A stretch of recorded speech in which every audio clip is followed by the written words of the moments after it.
Okay, so you're thinking about jumping into data science, maybe prepping for an internship. Yeah, it's a pretty hot field right now. It really is. We found this awesome data scientist interview guide We and, thought we'd take a deep dive into it. help you get ready to wow those interviewers. What's really cool is that data science, it's all about using data to... Solve real-world problems. Exactly. It's not just about crunching numbers. It's about understanding The story behind it. and using that story to make a real difference. I like that. So like the guide says it's about finding those patterns. And using them to help make decisions. Yeah, that makes sense. It's kind of like being a detective almost, Oh, yeah, totally. except your clues are all these data points. Imagine working at a company like maybe one that makes video games. Oh, cool. You could use data science to figure out, like... Why players are leaving a certain game Exactly. Or even predict what features players would love. in the next game. That's pretty impactful stuff. Yeah, totally. And the guide, it lays out like all the steps. Yeah. Of a typical data science project.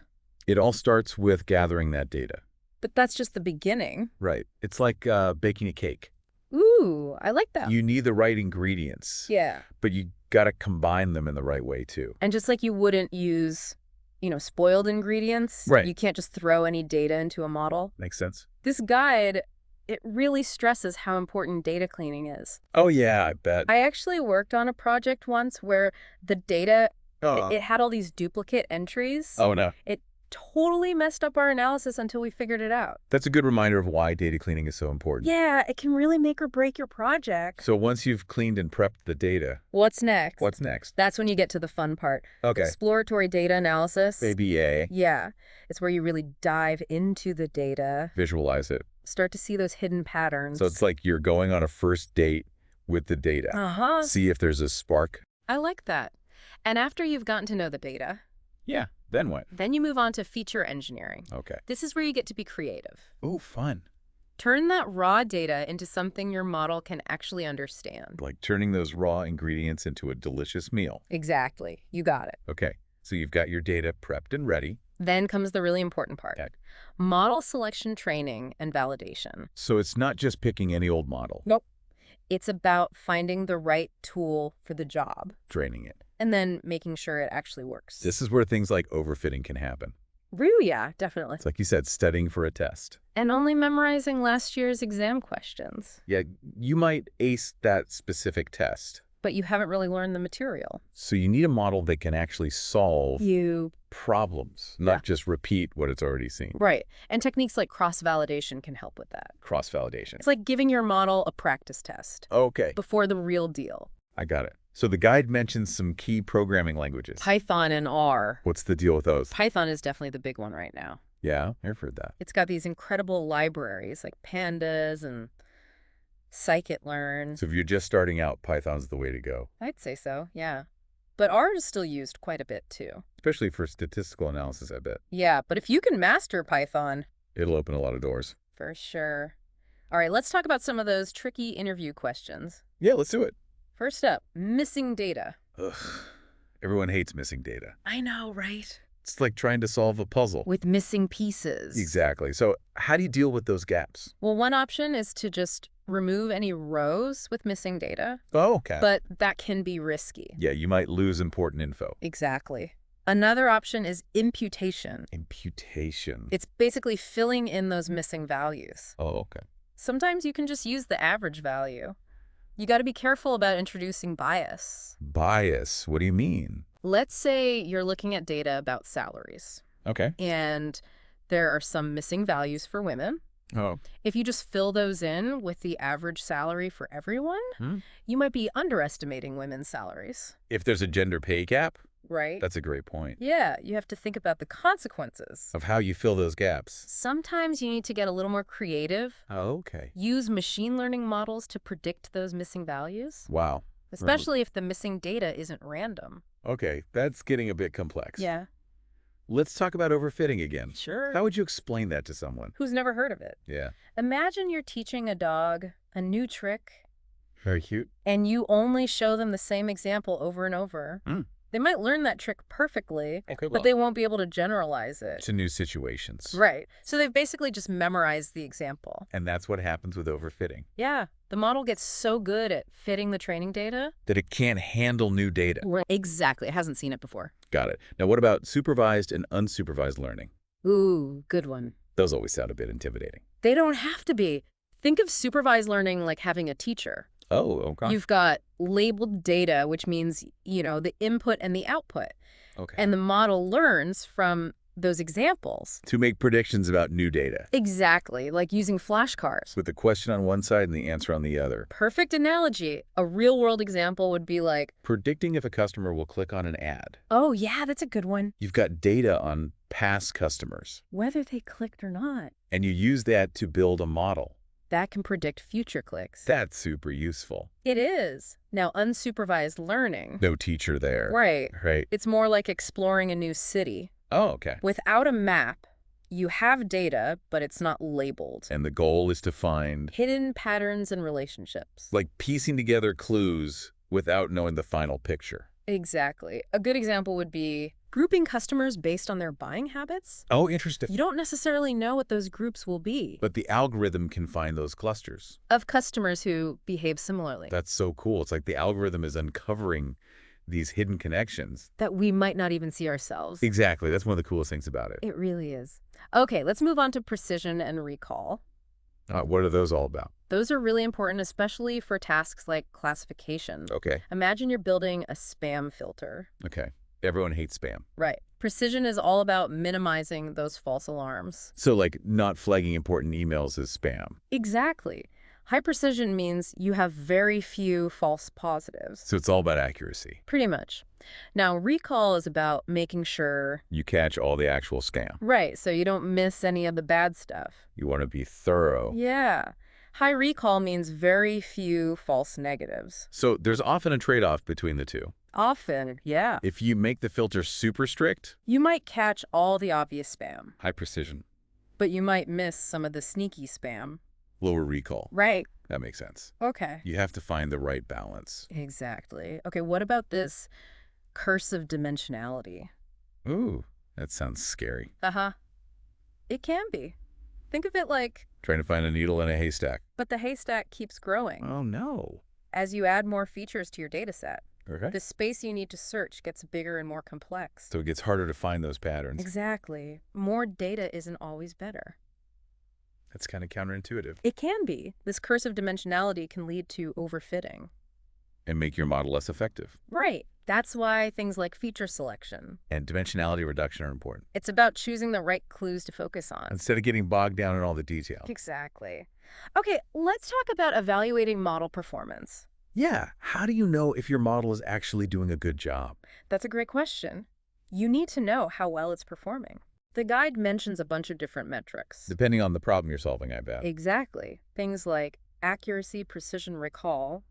Those are common for classification problems. Right. Then I've got RMSE and R squared. For regression problems. And, of course, cross-validation is always a good idea. To make sure your model can generalize. To new data. So it sounds like there's a whole toolbox. Of techniques for evaluating performance. Each one tells you something different about your model. Exactly. And it's important to choose the right ones. For your specific problem. Couldn't have said it better myself. We've covered a ton already, but there's still more to explore. Definitely. We'll dive into even more advanced concepts next time. And get you ready to ace that interview. Stay tuned for part 2 of our data science internship deep dive. So last time we were talking about evaluating a model's performance. And all those different metrics. Right. But sometimes you need more than one model. To really tackle a problem. That's where ensemble methods come in, right? Exactly. They combine predictions from multiple models. To get a more accurate prediction. It's like having a team of experts working together. Oh, I like that. The guide mentions bagging and boosting. As two popular methods. What's the difference? So imagine a team of detectives working on a case. Okay. In bagging, each detective gets a random piece of evidence. And works independently. Right. Then they all compare their findings. And take a vote. Exactly, like a majority vote to reach a conclusion. So it's a democratic process for models. Haha, I like that. Random forest is a classic example. Random forest. Yeah.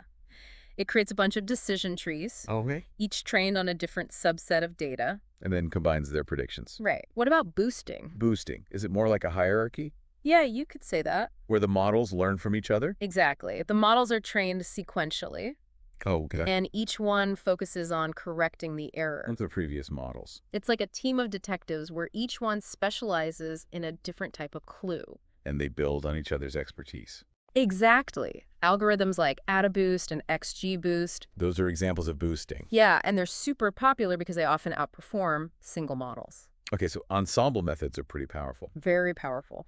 Let's switch gears a bit and talk about some practical skills. For that interview. The guide mentions handling large data sets. That's a big one. Why is that such a challenge? In the real world, you're rarely working with small data sets. Right. You'll be dealing with tons of data, Millions of rows even. sometimes billions. Techniques like sampling And tools like Dask.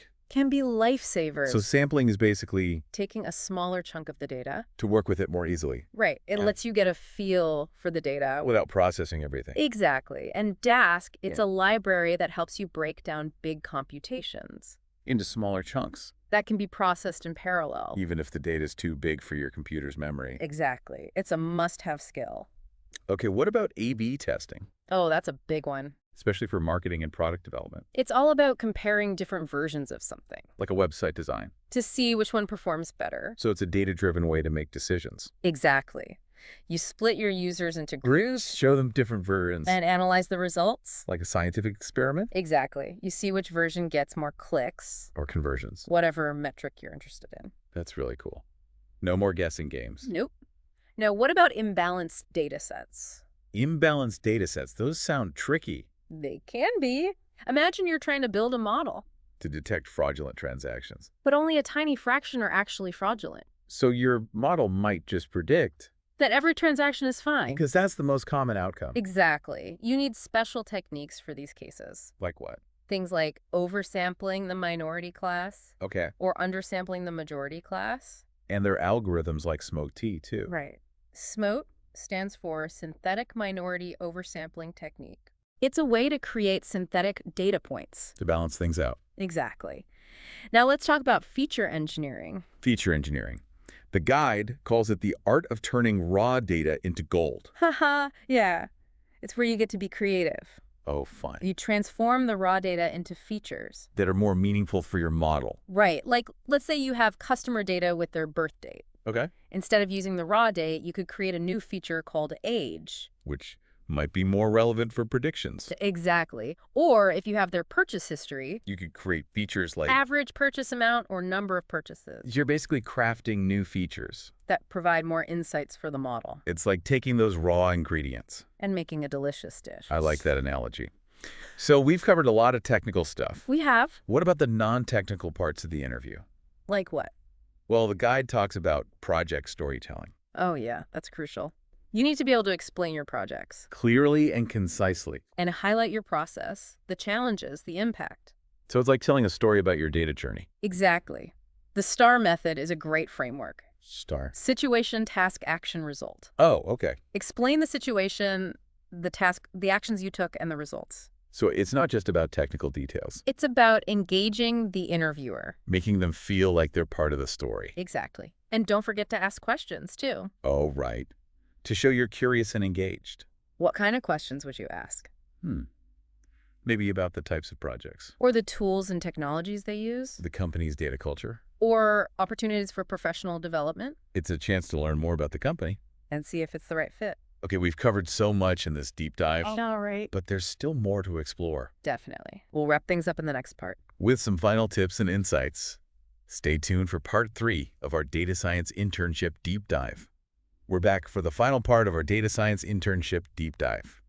It's been a whirlwind tour. It really has.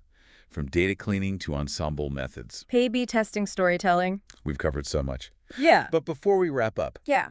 I wanted to touch on continuous learning. Oh, yeah, that's so important in this field. Data science is always evolving. It really is. Staying updated is key. The guide mentioned some resources. Like blogs, online courses, competitions. What are your favorites for staying ahead of the curve? I really like Towards Data Science and Katie Nuggets. For blogs. Yeah, they're great for staying informed about the latest research. So it's like getting insights from the experts. Exactly. And for courses, Yeah, Coursera, EDX, Udacity, those are all great. they offer courses on everything. Machine learning, deep learning, Data visualization, cloud computing. you can learn at your own pace, too. Exactly. And for something more hands-on, Yeah. Kaggle competitions are awesome. I've heard of those. What are they exactly? They're like data science challenges. Oh, cool. You compete with others to build the best model. For a given task. It's a great way to apply what you've learned. And get feedback. Yeah, and see how you stack up against others. It's like the Data Science Olympics. Uh-huh. I love that analogy. So even though this guide has been super helpful, It has been a great starting point. the real learning starts when you actually dive in. Exactly. Start experimenting, building projects. And don't forget networking. Oh yeah, connecting with other data scientists is huge. It's about being part of that community, Sharing knowledge and ideas. learning from each other. Exactly. Data science is a collaborative field. Well, I think we've covered just about everything. For acing that data science internship. From the fundamentals to project storytelling. Continuous learning. You are now equipped to tackle any challenge. Remember, it's all about using data to solve problems. And make a positive impact. Never stop learning and go make a difference. That's a great note to end on. Thanks so much for sharing your expertise. It was my pleasure. And to all you aspiring data scientists out there, Best of luck on your journey. you got this. Hey.